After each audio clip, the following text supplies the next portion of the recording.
Bismillahirrahmanirrahim. Assalamualaikum warahmatullahi wabarakatuh. Baik, kali ini kita akan membahas soal penyajian data yang kita ambil dari buku Dunia Matematika kelas 5 penerbit Platinum. Kita masuk ke soal yang pertama. Hasil ulangan matematika siswa kelas 5 SD Teladan adalah sebagai berikut. Dan pertanyaan yang pertama, berapa jumlah siswa yang terdata? Nah, untuk memudahkan anak-anak menghitung jumlah siswa yang terdata, kita hitung dulu berapa baris nilai yang ada di data ini. Ini ada 1, 2, 3, 4. Ada 4 baris. Kemudian berapa kolomnya?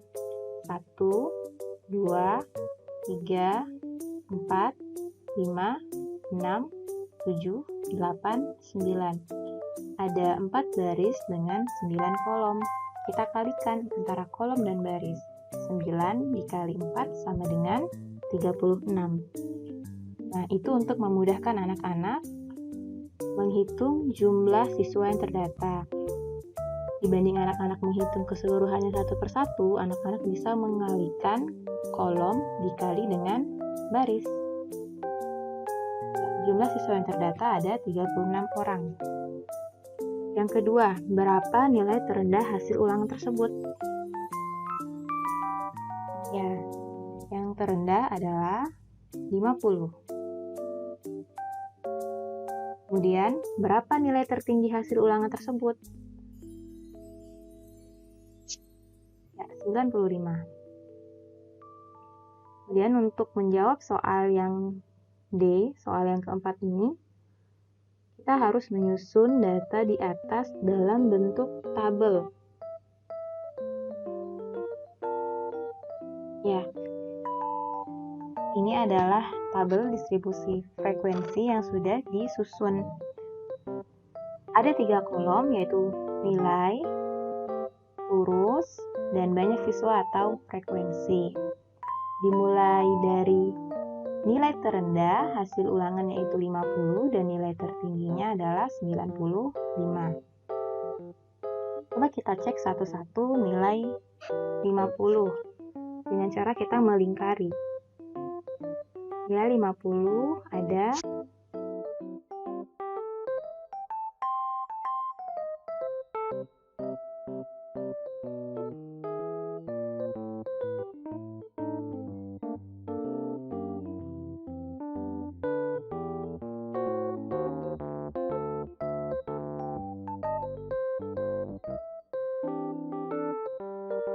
turus ini untuk membantu kita menghitung. Kemudian jumlah turus kita tulis di banyak siswa atau di bagian frekuensi ini. Kita lanjut ke soal berikutnya tentang berapa banyak siswa yang mendapat nilai 85. Nah, kita bisa melihat dari tabel distribusi frekuensi berapa sih siswa yang mendapat nilai 85. Ya, nilai 85 didapat oleh 5 siswa. Kemudian soal selanjutnya, nilai berapakah yang didapat siswa paling sedikit? Ya, yaitu nilai 50 dan nilai 95. Baik, kita ke soal selanjutnya. Soal kedua. Ini adalah soal keempat jika di buku Platinum halaman 189. Soalnya adalah hasil pengukuran tinggi badan siswa kelas 5 SD Pelita dalam sentimeter adalah sebagai berikut. Kemudian soal yang A, berapa hasil pengukuran terpendek?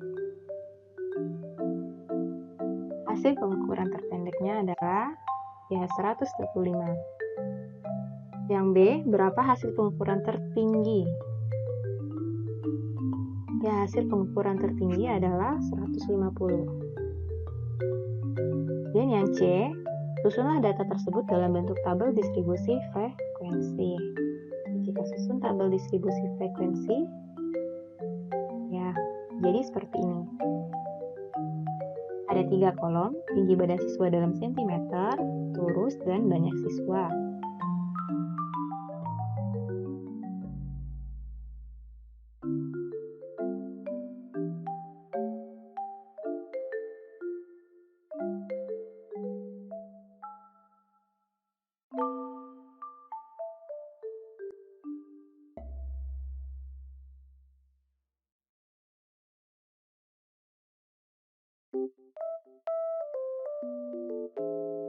Yang D, soal yang D, hasil pengukuran berapakah yang paling banyak muncul? Jika kita lihat pada tabel, yang manakah yang paling banyak muncul? Yaitu tinggi badan siswa 135 cm. Dan yang soal E, berapa siswa yang mempunyai tinggi badan kurang dari 145 cm? Yaitu tinggi badan siswa yang 125 cm, 130 cm, 135 cm, dan 140 cm. Nah, jika dijumlahkan, 4 tambah 6 tambah 7 tambah 5 adalah 22. Jadi, siswa yang mempunyai tinggi badan kurang dari 145 cm sebanyak 22 orang. Selanjutnya soal nomor 5, soal ketiga yang kita bahas kali ini. Soalnya adalah mata pelajaran yang paling diminati siswa kelas 5 SD Pancasila itu sebagai berikut. Ada nilai matematika, ada mata pelajaran matematika maksudnya, pelajaran IPA, pelajaran bahasa Inggris dan bahasa Indonesia. Kemudian kita buat tabel data mata pelajaran yang paling diminati oleh siswa. Nah, untuk matematika ini diminati oleh Lina, Togar, Indra, Danar, Agus, Rendra, Hashim, dan Ali. Berarti ada 9 siswa. Kemudian untuk IPA ada Winda, Dika, dan Sinta. Berarti ada 3 siswa. Untuk bahasa Inggris, Riko, Anam, Santi, dan Tito ada 4 siswa. Bahasa Indonesia ada Rana, Nana, Risma, Lisa, Dimas, Siska, Alwi, dan Iva ada 7 siswa. Hingga ditotalkan 9 tambah 3 tambah 4 tambah 7, jadi jumlah siswanya ada 23. Baik, soal selanjutnya yaitu soal yang ada di halaman 196. Perhatikan hasil panen kelapa di Desa Makmur 6 tahun terakhir berikut. Nah, data hasil panen ini disajikan dalam bentuk diagram gambar. Ya, jadi satu buah kelapa ini mewakili 20.000 biji kelapa. Nah, ini data tahun dari 2011 hingga 2016. Coba jawab pertanyaan yang A. Tentukan jumlah hasil panen kelapa Desa Makmur pada tahun 2011. Di sini tahun 2011 ada 4 biji kelapa. Berarti karena satu kelapa mewakili 20.000 biji kelapa, kita bisa hitung 4 dikali 20.000 yaitu 80.000. Atau kita bisa jumlahkan satu persatu. 20.000 tambah 20.000 tambah 20.000 tambah 20.000, hasilnya 80.000. Begitu juga untuk yang B, tentukan jumlah hasil panen kelapa Desa Makmur pada tahun 2013. Itu sebagai berikut. Ya, ada 5 biji kelapa yang berarti jumlah hasil panen kelapa Desa Makmur pada tahun 2013 ada 100.000 biji kelapa. Dan yang C, tahun 2016 ada 1, 2, 3, 4, 5, 6, 7. Ada 7 gambar kelapa yang mengartikan bahwa di tahun 2016 ini ada 140.000 biji kelapa yang dipanen. Oke. Yang D, untuk menjawab soal D, kita gunakan tabel bantuan. Nah, seperti ini. Kita ingin melihat berapa jumlah hasil panen tiap tahunnya, kemudian kita lihat di tiap tahunnya apakah terjadi penurunan atau malah terjadi kenaikan. Kita cek dari tahun 2011, hasil panennya 80.000. Dari tahun 2011 ke tahun 2012, apakah terjadi peningkatan atau terjadi penurunan? Ya, yaitu terjadi peningkatan sebanyak 20.000. Kemudian dari tahun 2012 ke tahun 2013, terjadi peningkatan atau penurunan? Tidak keduanya. Ya, karena tahun 2012 dan 2013 hasil panennya sama, yaitu 100.000, jadi stabil. Kemudian dari tahun 2013 ke tahun 2014 jadi peningkatan sebanyak 20.000. Dari tahun 2014 ke tahun 2015 terjadi penurunan sebanyak 60.000 biji kelapa. Kemudian dari tahun 2015 ke tahun 2016 terjadi kenaikan sebanyak 80.000 biji kelapa. Nah, dengan data yang sudah kita dapatkan seperti ini, kita bisa menjawab pertanyaan yang D. Dalam 5 tahun terakhir, pada tahun berapakah jumlah hasil panen kelapa Desa Makmur turun paling drastis? Pada tahun 2015. Yang E, dalam 6 tahun terakhir, kapan jumlah hasil panen kelapa di Desa Makmur memuncak? Yaitu pada tahun 2016. Selanjutnya, soal nomor 3, ini adalah soal terakhir yang akan kita bahas hari ini, soal kelima. Soal terakhir akan kita bahas hari ini. Soalnya adalah, data berikut adalah data tentang jumlah konsumsi BBM tahun 2016. Pulau Rimau 6 bulan terakhir. Dan ini datanya dalam puluhan ribu liter.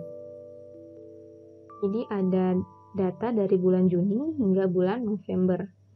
Dan gambar ini mewakili 10.000 liter. Yang A, soal yang A. Berapakah jumlah pemakaian BBM pada bulan Juli?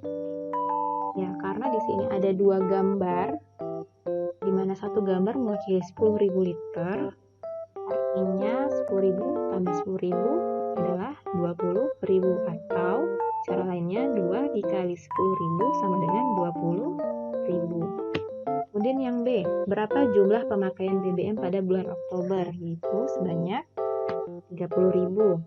Yang C, berapa jumlah pemakaian BBM pada bulan November? Itu sebanyak 40.000. Soal D, pada bulan apakah pemakaian BBM menjadi paling banyak? Menjadi paling banyak yaitu pada bulan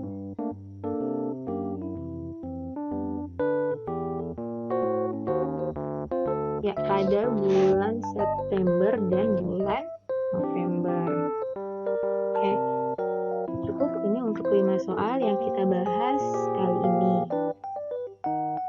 Kemudian ada soal tantangan. Nah, ini ada tabel data hasil panen jagung.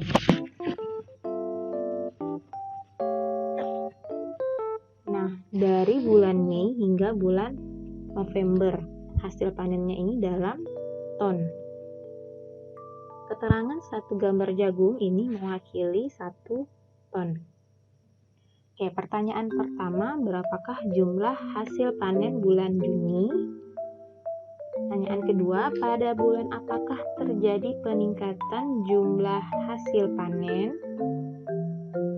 Kemudian, yang ketiga, jika umur jagung yang dapat dipanen memerlukan waktu 2 bulan, agar hasil panennya banyak, pada bulan apakah yang paling tepat untuk menanam jagung? Oke, sekian. Terima kasih. Wassalamualaikum warahmatullahi wabarakatuh.